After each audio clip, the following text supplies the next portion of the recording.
किसी ने क्या कमाल की बात कही है कि रख हौसला वो मंजर भी आएगा।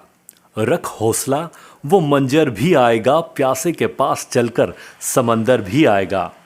थक कर ना बैठ ए मंजिल के मुसाफिर, थक कर ना बैठ ए मंजिल के मुसाफिर, मंजिल भी मिलेगी और जीने का आनंद भी आएगा। हाय गाइस, मैं हूं महेंद्र प्रताप चौधरी और आपके लिए लेकर आया हूं एक छोटी सी कहानी। ये कहानी हर उस व्यक्ति के लिए है जो खुद को फेल्योर समझते हैं, जो बार बार की असफलताओं की वजह से निराशा के घोर अंधकार में अपना जीवन यापन कर रहे हैं। दोस्तों, असफलता रूपी सिक्के के दो पहलू होते हैं। पहला जो आपको बहुत तकलीफ देता है और दूसरा आपके समूचे जीवन को बदल देता है। ऐसा ही एक युवक जो बहुत फेल्योर होने के बावजूद उसने अपने समूचे जीवन को बदल डाला। कहानी सुनिए और आनंद लीजिए। एक लड़का जो करीब 23 वर्ष की उम्र का था, चपरासी की नौकरी के लिए एक बड़ी कंपनी में इंटरव्यू देने के लिए गया। उस कंपनी के मालिक ने उससे कहा कि अगर तुमने ये फर्श अच्छे से साफ किया तो तुम्हारी नौकरी समझो पक्की।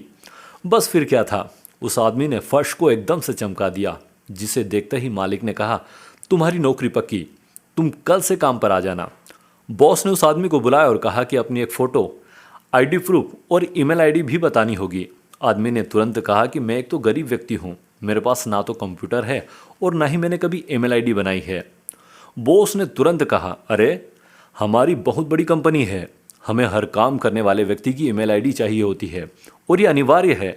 आज के युग में अगर तुम्हारी ईमेल आईडी नहीं है तो तुम्हारा कोई अस्तित्व नहीं है, हम तुम्हें इस नौकरी पर नहीं रख सकते। वो व्यक्ति बहुत निराश हुआ और वहाँ से चल दिया। अब उसकी जेब में केवल 500 रुपये थे। उसने फैसला किया कि वह सब्जी बेचकर थोड़े पैसे कमा लेगा। उसने 500 के टमाटर खरीद लिए और सिर्फ 2 घंटे में उसके सभी टमाटर बिक गए।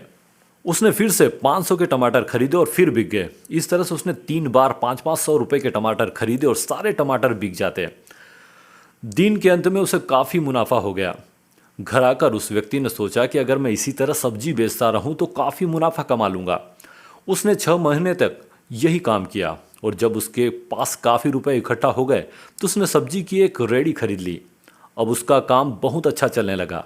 बहुत जल्द उसने ट्रक से सब्जी बेचनी शुरू कर दी और देखते ही देखते उसने सब्जी बेचने का होलसेल का काम शुरू कर दिया।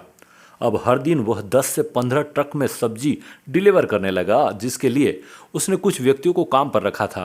कुछ सालों बाद उस आदमी ने फूड रिटेलिंग में बड़ा नाम कमा लिया। एक दिन उसने सोचा कि क्यों ना मैं अपनी इंश्योरेंस करवा लूँ। इसके लिए उसने एक इंश्योरेंस एजेंट को अपने घर पर बुलाया। जब ब्रोकर उस व्यक्ति की इंश्योरेंस कर रहा था तो उसने उस आदमी का ईमेल पूछा तो उसने कहा, मेरी ईमेल आईडी नहीं है। इंश्योरेंस ब्रोकर ने बड़ी हैरानी से पूछा कि आपका इतना बड़ा बिजनेस है लेकिन आपका ईमेल आईडी नहीं है, ऐसा कैसे हो सकता है? उस ब्रोकर ने कहा, आपको पता है अगर आपका ईमेल आईडी होता तो आज आप कहाँ से कहाँ होते? वो व्यक्ति थोड़ी खामोशी के बाद बोला, अगर मेरा ईमेल आईडी होता तो आज मैं एक चपरासी होता। ये बात उस इंश्योरेंस ब्रोकर को तो समझ में नहीं आई, लेकिन आपको शायद अच्छे से समझ में आ गई होगी। अगर आज आपके साथ कुछ अच्छा नहीं हो रहा है तो निराश मत होइए। जिंदगी में आगे चलकर नए रास्ते खुलेंगे, कई मौके मिलेंगे, इसलिए हमेशा कोशिश करते रहिए और मात्र एक हार के बाद धैर्य कभी मत खोइए।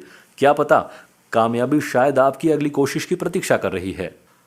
तो दोस्तों, कितना भी पकड़ लो ये फिसलता जरूर है, कितना भी पकड़ लो ये फिसलता जरूर है, ये वक्त है साहब बदलता जरूर है। इन्हीं विचारों के साथ मैं महेंद्र प्रताप चौधरी आपसे विदा लेता हूं, लेकिन विदा लेने के पहले एक निवेदन जरूर करूंगा कि इस कहानी को लाइक करें, शेयर करें और इस चैनल को सब्सक्राइब करना ना भूलें। और यदि इस कहानी में किसी भी प्रकार की कोई त्रुटि लग रही है तो आपके कमेंट्स का मुझे बेसब्री से इंतजार रहेगा। बहुत